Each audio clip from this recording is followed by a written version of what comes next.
G'day guys, how's it going? It's Bloodteeth here, bringing you another video of Gemcraft Frostborn Wrath, and today I would like to talk about how we can further build on all of that information about the talisman fragments with markings and all of those juicy little bonuses that you can get by trying to explore a kind of a sort of cheesy, grindy way of potentially getting higher grade or better rarity fragments than what you currently have now. If you're like me and you're around wizard level 250, 350, 400, your talisman might look something like this. So you've got the majority of your fragments will have a rarity of around, I don't know what, no, that was a pretty good one all things considered, around 20 to 40, give or take. So you'll have a few of these green ones, more often than not you'll have these light brown ones, and they're okay, and it's great to have a lot of them, I suppose, with all of these markings, if what you're trying to do is essentially go ahead and max out these bonuses, or at least get them started. But what you really want is higher rarity fragments, that are at least in the 50 plus range. So you've got these darker ones here, for example. They're almost reddish, dark reddish. These are rarity 73, 71, 71. Unfortunately this one doesn't have any markings, but well, that's the way it goes. Let's see, also these orange hued fragments are also pretty good, all things considered. They're just better than these. Okay, with these light brown ones you get 3 modifiers, with these green ones you get 4. Once you get into the range of fragments that are of a rarity about 40 plus, I believe it's 40 plus, then you've got at least 5 modifiers, and also you're probably contributing a lot more towards these overall bonuses. So how do you get all of these fragments? Well, there's a popular method that's actually sort of going around, and shout out to my people who view my videos. I've got a comment. I have a couple of people, different videos actually, have put 2 different comments saying that apparently these fields in the B tile, I don't know which one specifically does this, but apparently if you want really high grade fragments around 80-ish plus, that have these what are these triple striped line markings on the edges, apparently one of these fields in tile B is pretty good for doing that. You just go ahead and apparently you play through journey mode, and you're after wave 50 or so, I believe, you're almost guaranteed to eventually get some sort of rarity 80 gem, not gem, what am I saying, gem, rarity 80 fragment. And I think that's by doing stuff like still going ahead and pumping up a few of these to try and get all of your rarity modifiers up, but not too much. What is the reason why anyway? I believe apparently there are a few levels here, especially this one here, A1 actually. Apparently this is a popular one to play for people who have much higher wizard levels going at the time. A1 is really good for going ahead and doing runs, just because you can go ahead and put your dark masonry up to the max, and there is absolutely nothing that happens because of this, because there is no off the path areas on this map that are available for beacons or towers or walls or anything to be placed on. The only area that has placeable tiles are on the paths, and from what I understand, beacons never ever actually go ahead and spawn on paths. So this one's a safe bet to easily pump up some dark masonry. Let's see, and this is kind of a popular place to go ahead and do some of your runs for trying to get high level talismans and stuff like that. And I have to admit, it does look kind of pretty good actually. There's plenty of room here at the start. A start where the monsters come in on one corner edge, really. I suppose it's not too bad. It's easy to kind of make a little bit of a mana farm right here at the start that monsters can enter in directly and snake around. And then there's plenty of room afterwards in this second area where you can probably make some sort of kill gem spot or something like that. So yes, this is a popular field, A1, for trying to farm talismans, I suppose you could call it. But I don't have that sort of wizard level, okay? I don't have that sort of clout yet, and you might not either. So let's try something a little bit more out of the box. Now, I kind of already showed a bit of a teaser on this at my last video. Basically, I'm trying to take advantage of, shall we say, a very particular gem and its special ability. And I'm sure you've already noticed that I have only got skills put into poison, and that's it. Poison, traps, and a little bit into anything else that also, you know what, I should probably pump that up. Anything else that basically goes ahead and either makes poison or gems in general just cheaper to make, or does something to help the modifier for the effectiveness of the poison component of the poison gem. That's all you really need. So traps, put a lot of skill points in here to help modify your poison component. Put a lot of skill points here to modify it directly. Put some skill points here to modify it indirectly again as a pure gem. And the idea is to go ahead and play a field like this and max out almost all of these battle traits playing on journey mode, and just cheese through the entire level by placing a whole bunch of traps sort of evenly spaced around all of the map, and just let them do the work on all of the monsters, enraged monsters at that. Now, you can do field W1 very comfortably for a lot of reasons. Number one, every now and then you will have a fragment drop whenever you sort of play this journey mode, and you try and focus on getting all of these fragments using this kind of cheesy tactic, but it doesn't happen often. This particular setup that I'm about to suggest is a bit grindy. I think after playing journey mode like this about every 5 or 6 times on W1, I might get a fragment, and it's usually around rarity 50 plus. Okay? How you do it is like this. Basically, anything that either doesn't multiply the number of monsters on the field after they've been killed, or modifies any of the hit points that monsters have when they enter the battlefield directly or indirectly, or for that matter go ahead and basically help spawn in a whole bunch of special monsters that'll really stuff up your day. All of these other battle traits you can pump up to the max, and I'll tell you why. Poison is kind of one of those gems where, unless you find a niche use for it like this, you won't really need poison as a gem much. Hardly ever. They don't really scale well as the game progresses, as the grades go higher for the poison gem.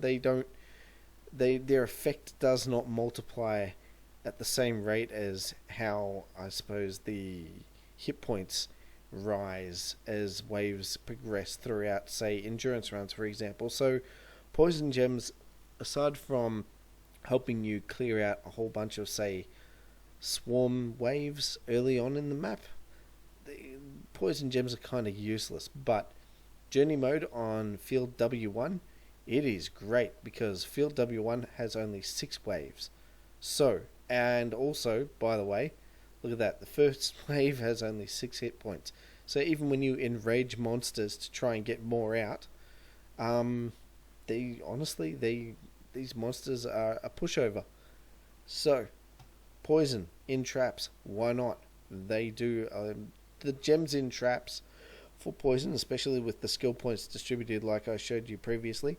They do quite a lot of damage, and gems in traps generally fire quite often. They just fire repeatedly. So basically speaking, all they have to do is touch a monster, and over time the poison does its thing, and monsters eventually just die. It's really cheesy, it's really quick, it's really effective, and let me show you how. But first, let's talk about battle traits and which ones are good or not good to apply. Now, let's start with adaptive Carapace. After each shot taken, monsters gain a negative percentage of damage reduction up to a maximum. Now, that is direct damage on a hit. We are not trying to get raw damage out of our poison gems in traps to destroy the monsters that are coming in. We just want to poison them and let the poison do its work. So this can be pumped up to the max because it's irrelevant. Also, awakening. There are nowhere near enough waves on this level for awakening to have any significant effect in terms of hit points. So believe it or not, you can max this out and you won't even notice it's going to be there in the first place. Thick air, again, damage monsters receive is limited to half of total hit points. You can pump that up to 1/24 of total hit points. Damage monsters receive. Now, I don't know if that also applies for every time, say, the poison effect ticks over on a monster and affects it. I'm not sure exactly what the game mechanics are, but from what I've noticed, when you apply poison to a monster, it still just eventually wears it down and dies. So I don't know what the mechanics are exactly, but it seems like thick air doesn't do a thing against this strategy. So put that all the way up. What we're looking for is we're trying to maximize the drop rarity range, and by doing that, we will have to pump up as many of these battle traits as we can to get this humming. And yes, of course, we will put, for just a measly 100 shadow cores, we will put a little bit of an extra incentive for the next fragment that drops to be even rarer than normal. Dark Masonry, this comes in after every 10th wave. There aren't even 10 waves, so this is a freebie. That's a no-brainer. Shields. Who cares about shields?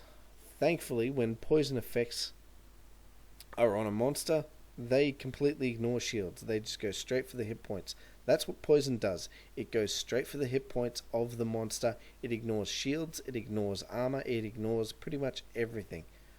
The only thing that is the enemy of poison is hit points. And that is why I certainly will not be pumping up Vital Link in any way, shape or form whatsoever, because that makes monsters insanely strong. However, paradoxically, I do want Swarmling Domination on because, let's see, negative 84% negative effect duration and 48% speed. Okay, fair enough. So the poison effect doesn't last as long. Big deal. It's, from what I've seen, from me constantly playing this particular style, I've done this level about 20 times now using this style, it has no effect against this strategy. So, Swarmling Domination, straight up to the maximum. Hatred, no thank you. We want our monsters nice and weak, please. Giant Domination does actually make the giants themselves more frequent and stronger, but it's manageable. It really doesn't matter that much, because once all of the with this particular strategy, I've noticed that the only monsters that require maybe a little bit of extra, shall we say, attention are the giants. But the way I play this level, we anger the monsters and we pretty much send all of the waves straight away.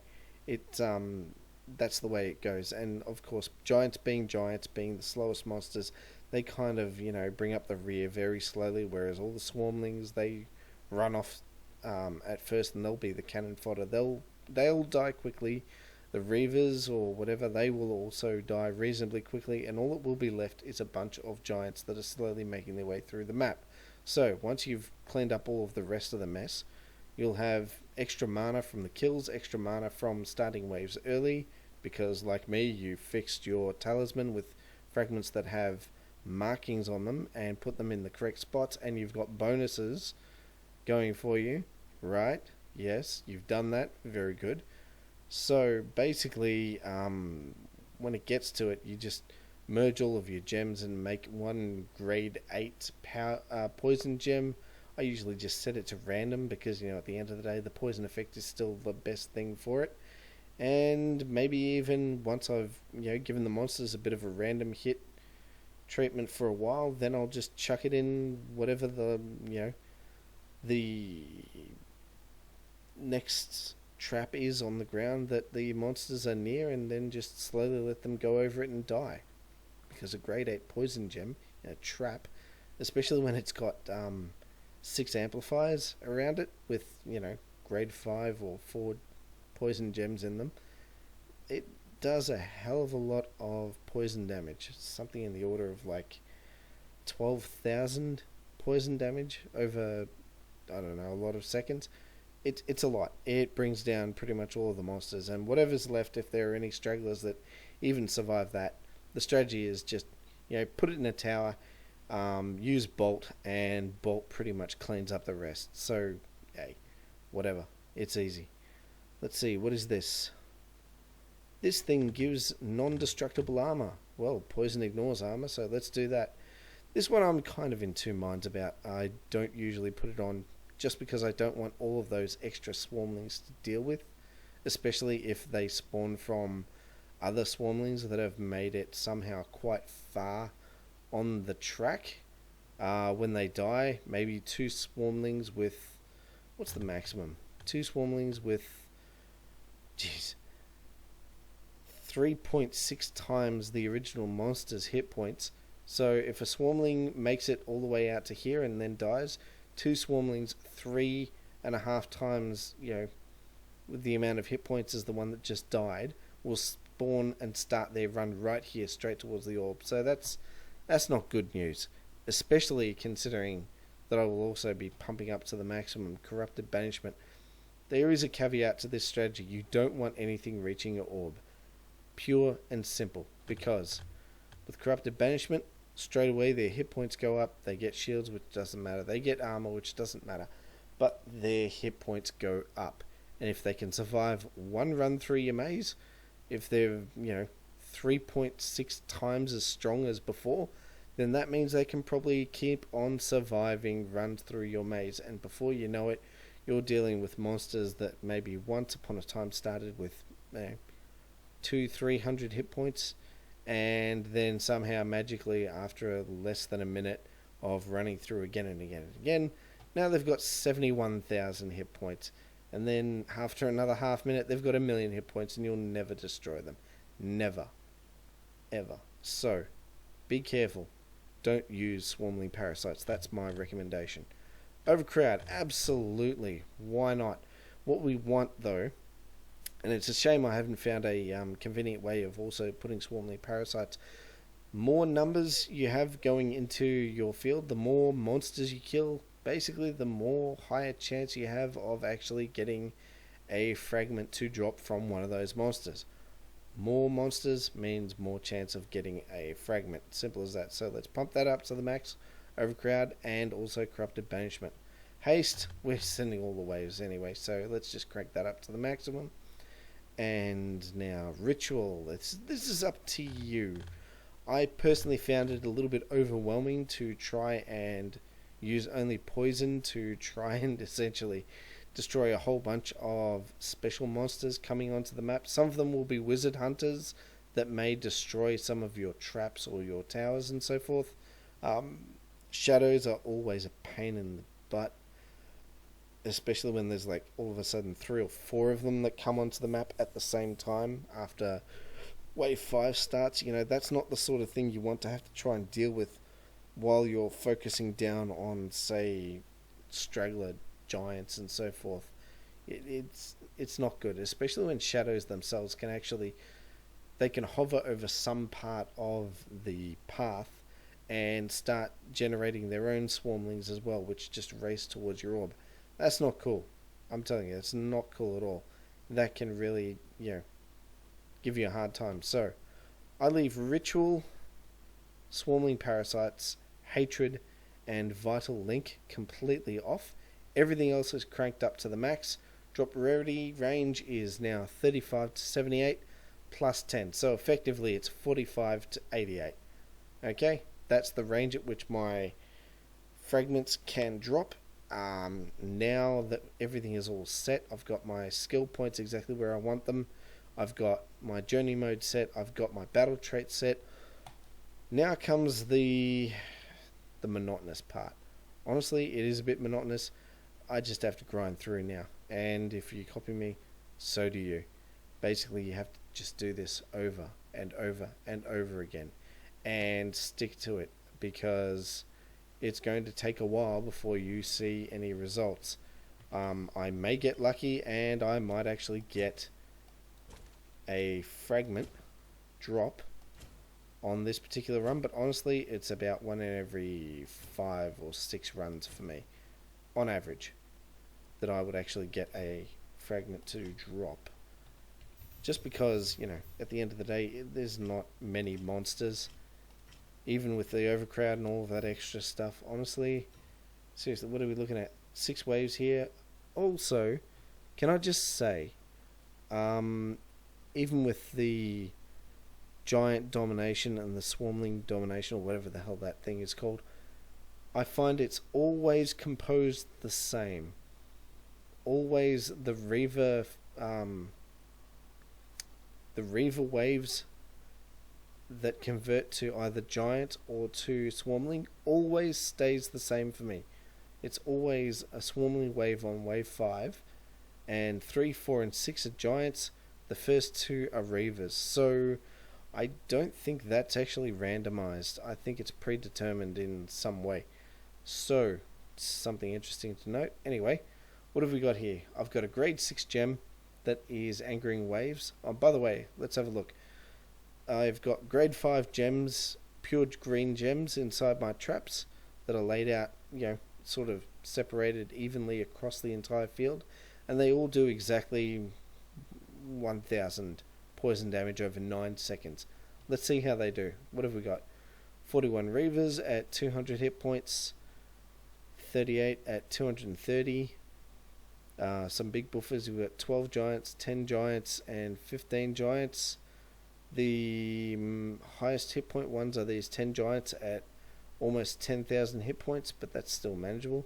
This one's the dangerous one, to be honest. 129 swarmlings at 140 hit points. Now, it doesn't sound like a lot. 140 hit points, and my gems inside my traps that hopefully hit monsters only once and not more than once when they step over them, because of the target priority that I've given them. Yeah, they do 1,000 poison damage over 9 seconds, but remember, it doesn't take 9 seconds for a swarmling to run right through an entire maze. It takes them about half that. So, sometimes, because swarmlings, they're pretty bunched up, you might have 2 or 3, a pack of them, run over a gem in a trap, and that gem might only be able to fire fast enough to hit one of them. So, one gets hit here, one gets hit here, and finally the last one might get hit here, for example. So really, this is where a swarmling's poison, or even here, a swarmling might not get poisoned until this point. So, at this point, they're kind of close to the orb. That's just something you need to be mindful of, because of the composition of swarmlings and how quickly they run through, and how slowly gems in traps fire. 5.38 shots per second, or 5.35 shots per second. Sounds like a lot, but in reality, against swarmlings, it's not really that fast. It's not fast enough. So that's why I've got lots and lots of traps spread out all over the place on this map. I find this strategy works. Anyway, that's enough talk. Let's send everything from the last wave, and then pause. because I have enough mana to upgrade this bad boy and set it to random. So now I've got this random gem that does only a little bit more poison damage than the ones that are in traps, but it is a grade 7 gem and it already does a lot of damage. But the damage, like I said, is practically meaningless because of the monsters and how they have lots of shields as well as lots of armor. I mean, look at this. This bloody monster has something like 1,600 odd armor just about, and it has 12 layers of shield. There is nothing that is going to get through this thing except poison. Watch this.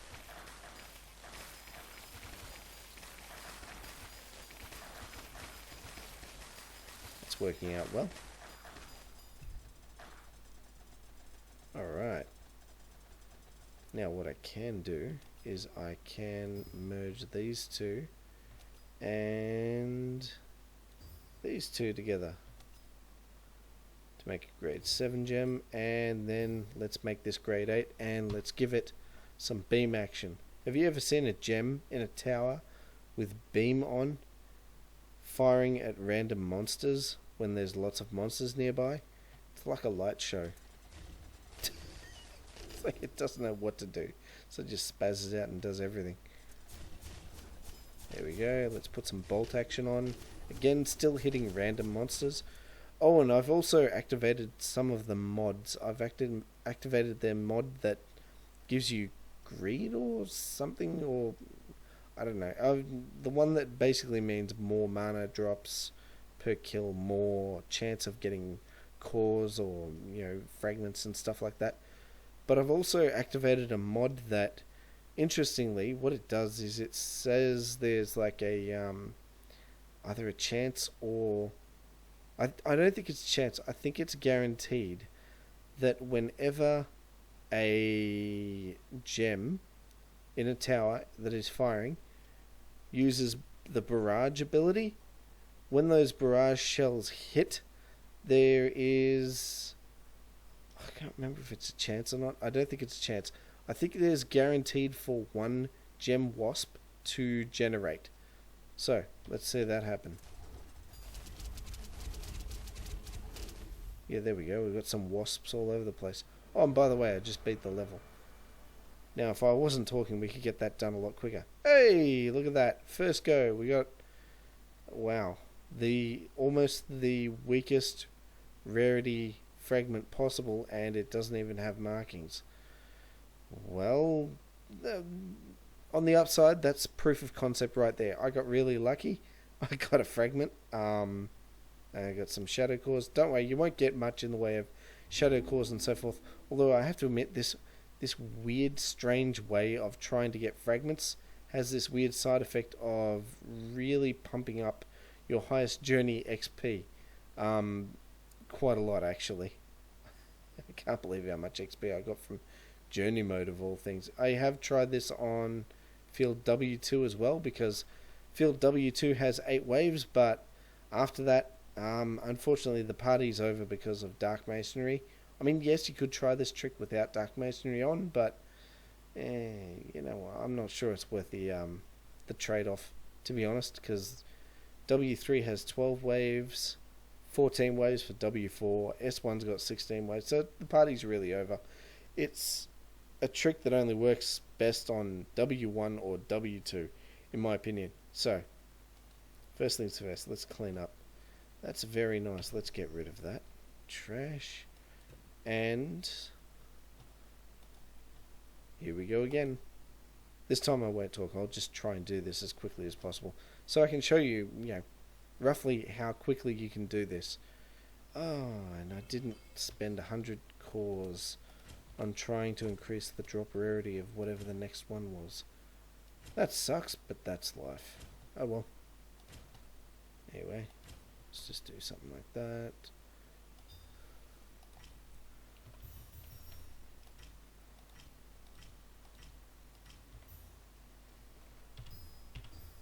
Hey, I can start with a grade 7 gem to anger waves. That's manageable. 17,000. Yeah, we can do that. Bring it on. Alright. Quick draw McGraw.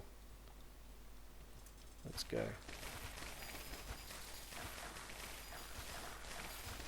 Ooh. Those swarmlings are making it pretty far. Just remember, if some swarmlings look like they're going really close to your orb, by the time they get to that point, you will already probably have a freeze spell available to use, or whiteout if freeze isn't available yet. So just remember, you've got those in your arsenal, hopefully by the time you actually need them. So much for not talking and just doing this quickly, eh?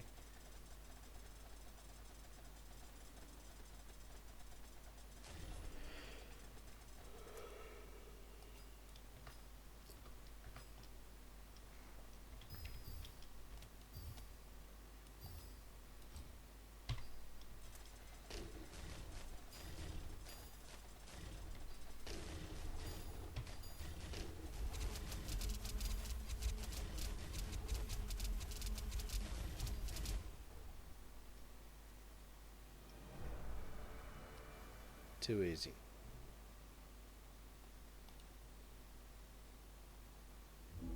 And just to show that the first time I tried this was really actually a fluke. Let's try it one more time. So I'm quite confident that I won't get another fragment on this time round.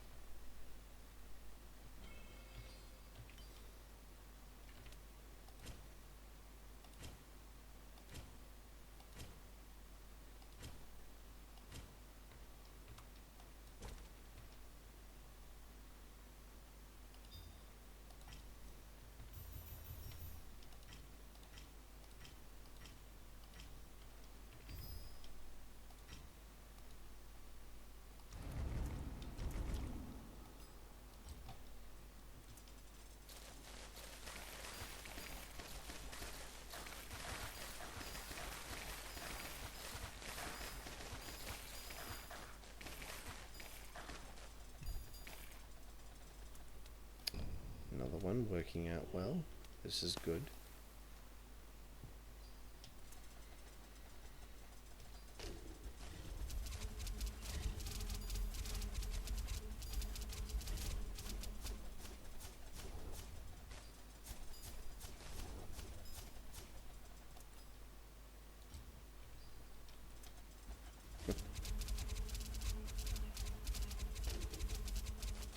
Yeah, I'm not gonna lie, that one was really targeted, but it was effective.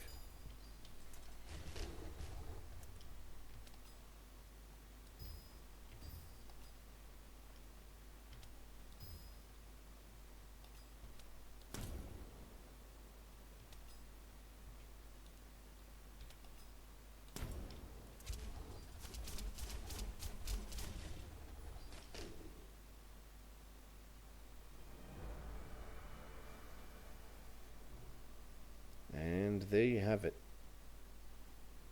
Only once for 3 runs. So yeah, for those of you who used to play something like Diablo 2 back in the day, and you would just constantly grind through and do Bale runs or Mephisto runs, yeah, this is kind of like that. You're just going to have to keep on doing it again and again and again, and eventually, every now and then, you'll get a fragment. And every now and then, when you do get a fragment, it may or may not have markings on it, and it may or may not be of a rarity you were hoping for. So yeah, this is kind of like the poor person's version of you know, fragment hunting for high rarity fragments. It's not glamorous, but you know what, thing is, it's kind of a reliable way. It gets the job done. So you can't knock it too much because it works. And I have to say, a lot of people probably underestimate the power of having high rarity fragments, especially with a focus on trying to get those bonuses activated. I tell you what, That's really, really important. You wouldn't know how important that is until you've actually had it.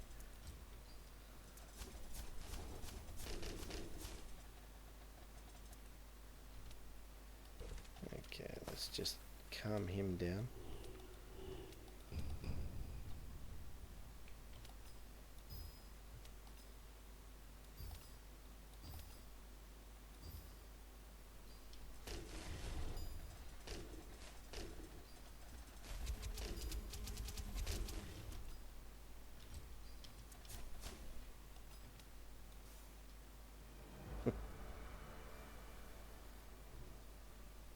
There you have it. 1 for 4. But it works. Anyway, that's all I wanted to show you. Once again, these are the skills that I had set. Basically, I'm not really interested in getting high amounts of XP or shadow cores. I'm not really worried about XP or, hit point and armor penalty for enraged waves. As it stands, especially for this particular tactic. And yes, this tactic can be replicated on field W2 as well. You just need to spread out your your first 4 or 5 traps across 2 entry paths instead of 1. But from what I've seen for both fields W1 and W2, there's no need to put any skill points into Fury to help manage the amount of enraging you do, because enraging is really, there is only one purpose for enraging with this particular strategy, and that is just get more monsters, more bodies on the ground. More bodies means higher chances of getting a fragment drop. It's as simple as that. So yeah, this is really just a little bit of sugar on top. This is not really useful at the end of the day, and neither is resonance. The only reason why I put a tiny bit into it is because it doesn't really hurt to spend a little bit of skill points to put a skill up to 5, level 5, and it gives me just a little bit more gem range when I've got gems and towers. So that might help just a little bit more, not much, but just a little bit more. Doesn't hurt. Let's see.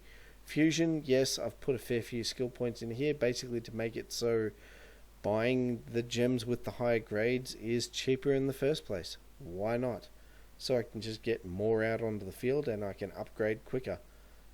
Obviously, poison, trap, and true colors, which actually modifies the poison gems component power. Those are the only really important ones. Let's see. Mana pool milestones and mana per monster kill. It's not really that effective, so for this strategy I don't bother much with mana stream at all. And that's it. Anyway, let me know if you try this strategy. Leave a comment, leave a like, smash that that bell or whatever it is the YouTubers say you should do. Go ahead and do that, and let me know what you think. Let me know if you had any success.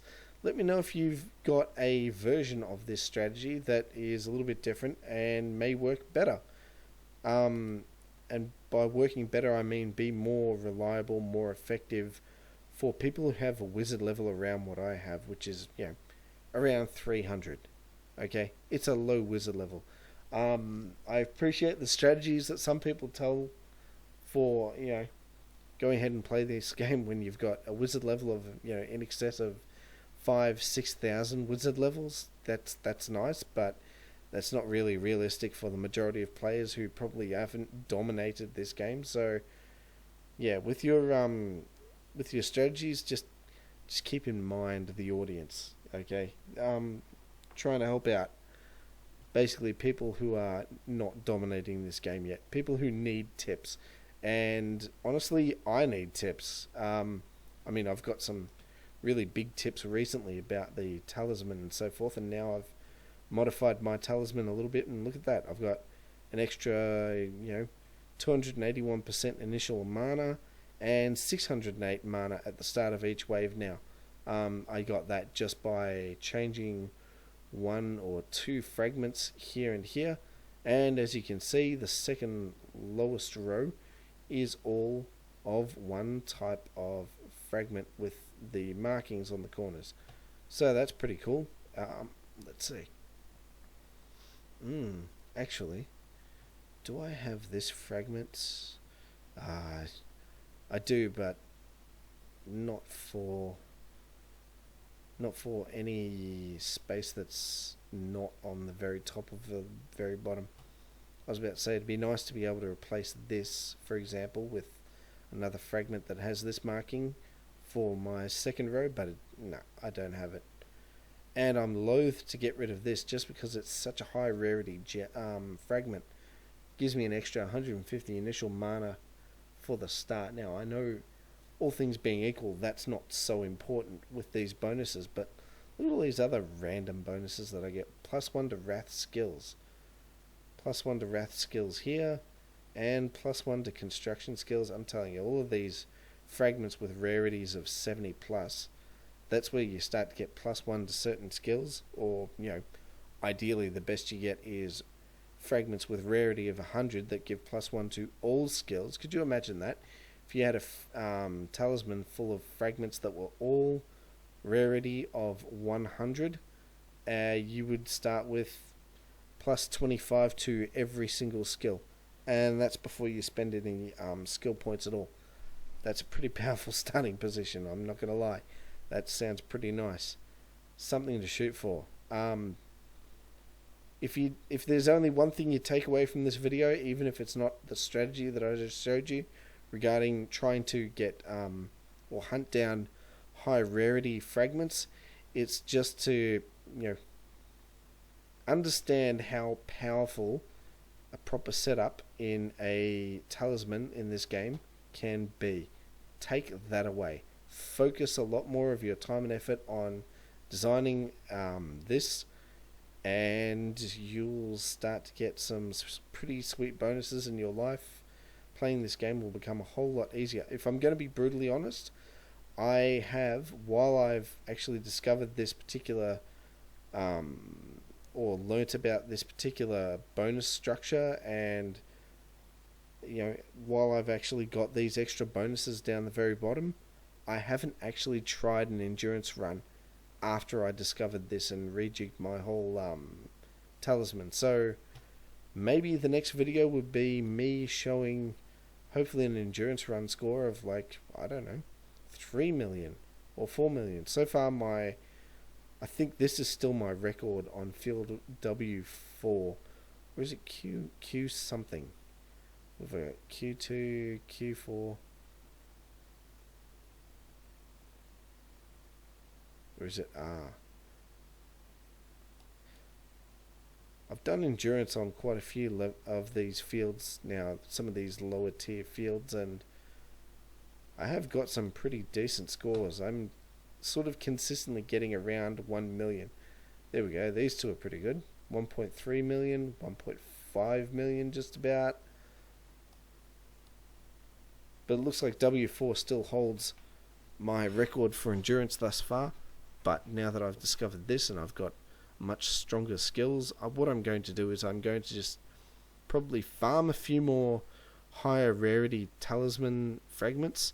I'm also going to, after that, go ahead and do a switch back to focusing on critical hit with a little bit of bleeding and armor tearing as well, and crank up the Seeker Sense up to almost the maximum, and then do a few runs on W1 like I showed in one of my previous videos, where I will just go ahead and crank up Overcrowd and Ritual, and I will start doing more Shadow Core farming, shall we call it.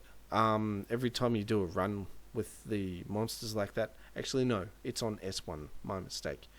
Doing these Shadow Core farming runs on S1, sometimes you get, well, on average I get about 1,600 odd Shadow Cores for every single time I do a run. So, you know, you can spend a couple of hours doing that, and then all of a sudden you'll have more than enough Shadow Cores to probably easily unlock every single other locked talisman tile in your talisman to completely unlock it, and in the process also get a nice sweet amount of extra cores that you will need for the talisman fragments that you've farmed for placing them in and changing around their shape and also upgrading them to the maximum. That's the goal. It's all towards trying to, for me at the moment, my goal is to try and get this talisman humming.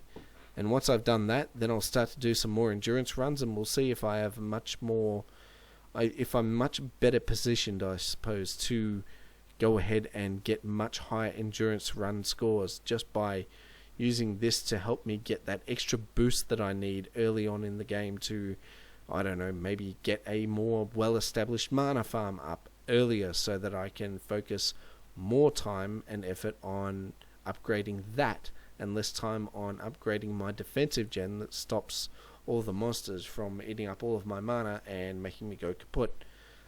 Anyway, let's see how that goes. Once again, comment, like, subscribe, smash that bell, hit that like button, give me negative comments, whatever. I don't care. Go for it. Actually, I do care. I do read your comments. Feel free to tell me what you think of this strategy and whether or not you've got a better one. Catch you later, guys.